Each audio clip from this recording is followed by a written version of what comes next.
GM, it's 26th of Feb, and this is your daily Solana debrief, long form edition. Starting with the Parcl intern. Make sure you are following the Parcl intern and not just Parcl.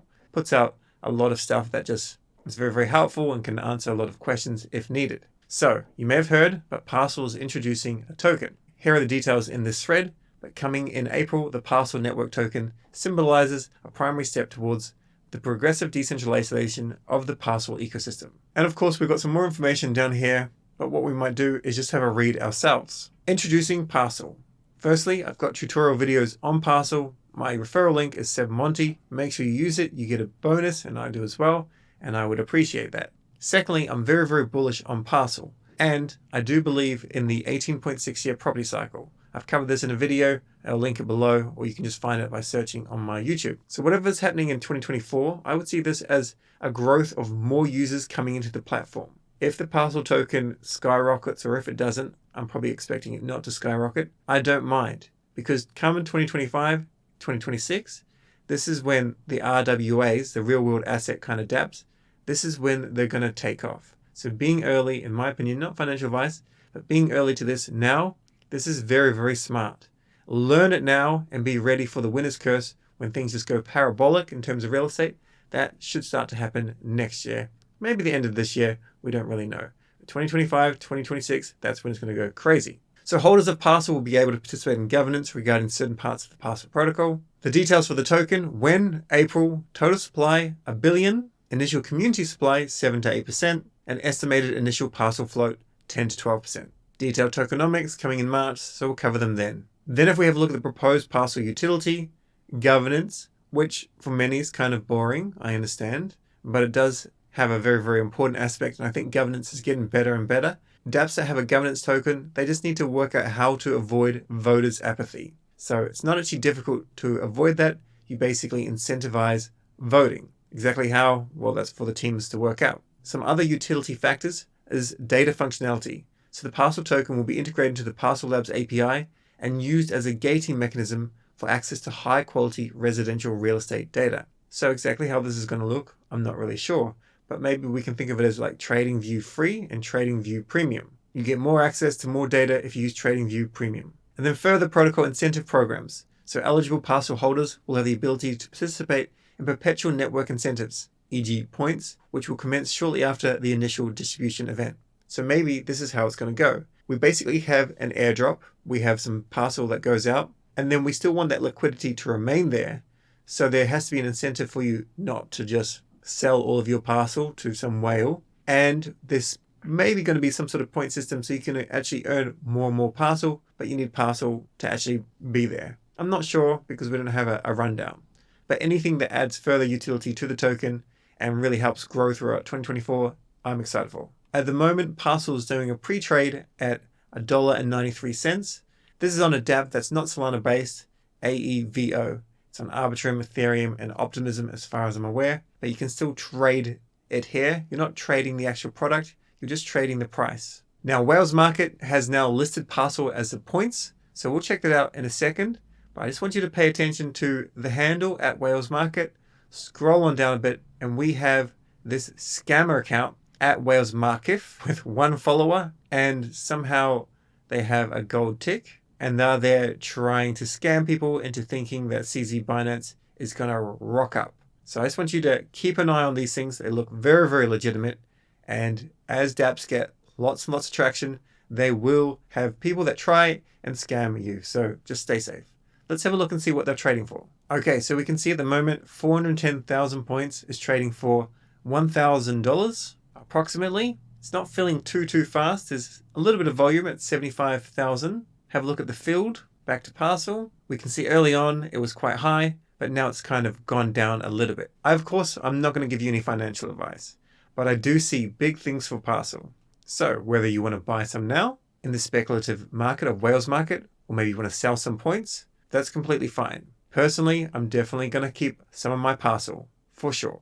Also, full transparency, I've sold my Parcl NFT. I've sold it just this morning, and I've turned all that SOL into USDC, and all of it, every single cent, went into the liquidity pool, which helps Parcl, and it earns me more points as well. Having said that, if I can get another Parcl NFT, I'm definitely keen to do so, but I think this was the best choice right now for me. Moving on to Portals. So Portals is very, very cool. They've been building for quite some time.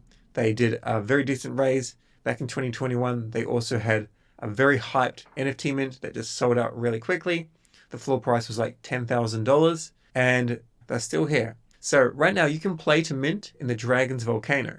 So just click on this and then it doesn't take very long to actually arrive, but then we can move forward as soon as I load here. Here we are. We come along here. This item is sold out. There are a limited edition, 100 of 100, and then you have to do this challenge, which is all very simple, but I haven't actually completed it yet because I kept on dying because I'm not very good. But nevertheless, give it a go and give Portals a go. Also with Portals, you can actually use your PFP and it does a 3D render of it. So this is Canadian Tuxedo and he has his DGen ape as one of his PFPs. We can see it's not perfect, but it's pretty cool. I dig it. Next up, we've got a 30-minute video from Vibhu all about the back-end stuff of Drip, basically explaining how they have 100,000 daily active users. This I think is going to be pretty tech heavy and not for everybody, but if you want to watch it, you're welcome to. This was in response to Waz. I have no idea who Waz is, but I believe he's talking about multiverse chain. So the multiverse chain, I can't remember what it was initially called, but it's talking about like 100,000 TPS, most secure chain for developers and users as well, etc., etc. Transaction price very, very low. And Mert goes and, doesn't make a lot of friends on other chains. Seems there were 290,000 transactions today, so your TPS is 3, not 100K. And this continues and continues. And Mert says Drip has over 100,000 daily active users, and that is that. So it's basically just part of a big ratio. Now the ratio culture is not for me, but I love the fact that Vibhu has backed up his numbers with actual data. Next up, I'll just put this on your radar, the SPL 404 standard. You may have heard this on Ethereum, also went live on Base, and I don't actually understand it perfectly. It may be something that has a huge amount of use, or it may not be. But basically you have NFTs and they can kind of swap for a token and then back and something like that. So this floor price has gone up a little bit.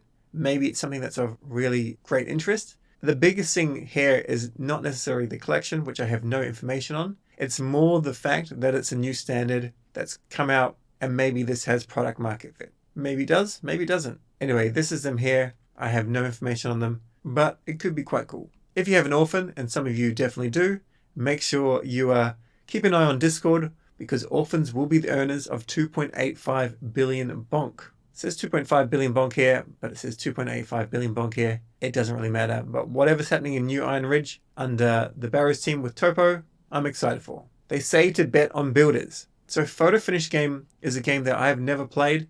The floor price is pretty expensive on this, but there are other things you can do in there such as betting and stuff like that. And the actual token crown has been going crazy. Like it's at $1.77. We'll just quickly see what it has been recently. Okay, so Crown hasn't been out for very long, and I don't know how long though. We'll just kind of go back a little bit. Maybe it has been out for quite some time. Maybe it's just one of those tokens that people kind of faded initially. All right, so we'll exclude the first kind of month, but we're looking at maybe 5 cents. Then we'll exclude everything there. We'll go to where it started to get a little bit of hype. Maybe October, we're at 34 cents. And then recently we're at like 50 cents. This was, I think, within I'm not sure, maybe an exploit, maybe not. There was something that just happened recently. I think there was some sort of minor exploit, but it wasn't here. It was around here. And it just went from basically 50 cents right up. Right now, the fully diluted market capitalization is $430 million. So I can't give you any more information than that. But by all means, have a look at this. And when in doubt, just go and reply to the tweet. If the person wants you in their community, they'll normally give you a little bit of information. Yash has a little bit of information on Flash Trade. I've been seeing this quite a bit. People are always talking about Flash Trade. This is basically a perp DEX, but they do not have any incentivization.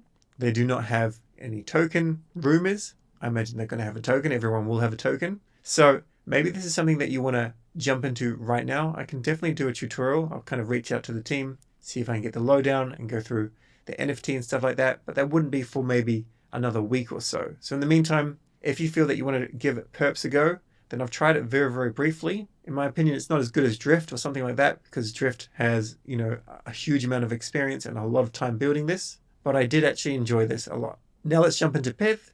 Here's a whole lot of information from Fabiano, so thanks for the TLDR. The coolest thing about this is the fact that 83% of all Pyth is staked. And there's a whole lot of people that have a little bit of Pyth in their wallet. Just go and stake it. Go and stake it and then go and do stuff with governance. Your airdrop potential is quite high. And from there, I will do my best to keep you up to date with how to claim these things. I'll have to go through that and see if there's anything that we've missed recently. What his suggestion is 500 Pyth to stake, but stake $3,000 worth of Pyth. This would probably be 3,000 Pyth if you can afford it. Who's actually getting a whole lot of traffic? So Phantom's going to know a lot of people using their wallet. Jupiter, crazy, to be expected. Radium, decent number. This is mostly due to meme coiners. Drip, doing very well. Magic Eden, I would say this would relate to all blockchains though. On Solana, I think Tens has more market share, but they're of course covering ordinals and they're covering Polygon and Ethereum. And then we've got Bird Eye, then we've got Community Finance, MarginFi, network staking. Make sure you stake your soul with validator.com. I am the GM, so any support I can help or my team can help with. And Drift. I also really like Drift. Now let's go see our resident slug. So Slog has done a really good thread on Lighthouse Protocol, and some stuff here I've learnt, so thanks Slog. So Lighthouse Protocol is basically aiming to save Solana by reducing the amount of exploited wallets. And this is big. Now I've talked about this so much. In the early days, I worked with Phantom, right when they started until December 2021. And during this time, I would have probably received the most amount of scammed victims just reaching out, needing help. In that certain period, it was just insane. It was a bull market, scammers were smart, and retail users were not smart. At the same time, the education, it wasn't really there. Even now, the education is better, but people kind of need to be scammed in order to learn their lessons. It really sucks. So if you can't help someone by educating them until after the fact, normally, then how are you supposed to help? Well, the summary with Lighthouse Protocol is basically if a transaction changes, then Lighthouse Protocol will reject the transaction. Now, this is in its early stage, but we know that there's a massive amount of victims here. And this is why I try to put little tidbits of information in my videos so people just kind of filter it in naturally while they're kind of sucking up this alpha. We all know about scam NFTs, or we should all know about scam NFTs. Don't click on them. If you do click on them, you go to a website. If you connect your wallet, then you can be drained. But now Slog says more recently, they've begun forming affiliate groups where they teach others a skill set for the cut of the profit. And this is disgusting. And I agree basically with everything that Slog normally writes. He's very, very well researched. Now he goes over a couple of different attacks. One is a bit flip attack. You sign a transaction and the bad actor is able to alter a state in the smart contract, which you approved, from inactive to active. This is some advanced code, but remember, as soon as these guys start networking, they just ship their code for a cut of the profit. Now the reason this is going to happen is because there's a 2-minute window before transactions expire. So you can send something saying, deposit 100 USDC into this protocol. Maybe Phantom even says that's what's going to happen. But then the simulation is changed, and maybe it deposits the 100 USDC, but it also sets up a delegate on your actual USD account, meaning it has authority to withdraw any USDC in your wallet at any time. Next, we've got the out of order attack. This is very simple. Basically, there's instructions that say, do this, do this, do this, and it's rearranged, which then of course drains you. And the third one is the wallet ownership swap. So you click on a link, you sign a transaction, your entire wallet is then given authority to another person. So what can you do to help? Firstly, they need to finish creating this technology. Next, it needs to be audited, and then it has to be approved and then used in actual wallets such as Phantom, Soulflare, Backpack, etc. The wallet itself has to use it. So for now, they're trying to fund everything. So go and click here and then have a read and then go and give them an upvote. You can't do any voting. This is for the Bonk Council, I believe, but you can upvote this decision. By the way, on the subject of Bonk, here is a decent thread by me on the history of Bonk. Now, a lot of people are asking me all the time about this meme coin or this meme coin or this meme coin. The truth is 99.9% of all meme coins will extract more value than they give. When people go after meme coins, they're going after a lottery ticket. You are better off taking your soul and staking it and waiting for price appreciation on soul, in my opinion, not financial advice. However, having said that, it's thrilling to go and take $100 worth of one meme coin and it turns into $10,000. However, Bonk is my favorite meme coin, and now I basically call it a community coin. So you can see why from going through this post. The other thing that this could help you with is after you've gone through everything, when you are looking for other meme coins, you could pretty much use this as a little bit of a guide on how things can just get network effects. If a meme coin comes along and borrows some stuff from Bonk, then Bonk did a pretty good blueprint. But you cannot replicate Bonk. Read the thread and you'll find out why. Now you've got a few actionables for the day. 1 is read my Bonk thread, and 2 is get involved in Parcl. I've got a new tweet so you can see exactly what's going on with Parcl, and all you need to do is basically watch 2 videos. So go and watch this one here and this one here on the winner's curse. Also later today I'll have a video out on DYOR. Make sure you watch that. That has a whole lot of alpha. Stay curious and we'll catch you in that video.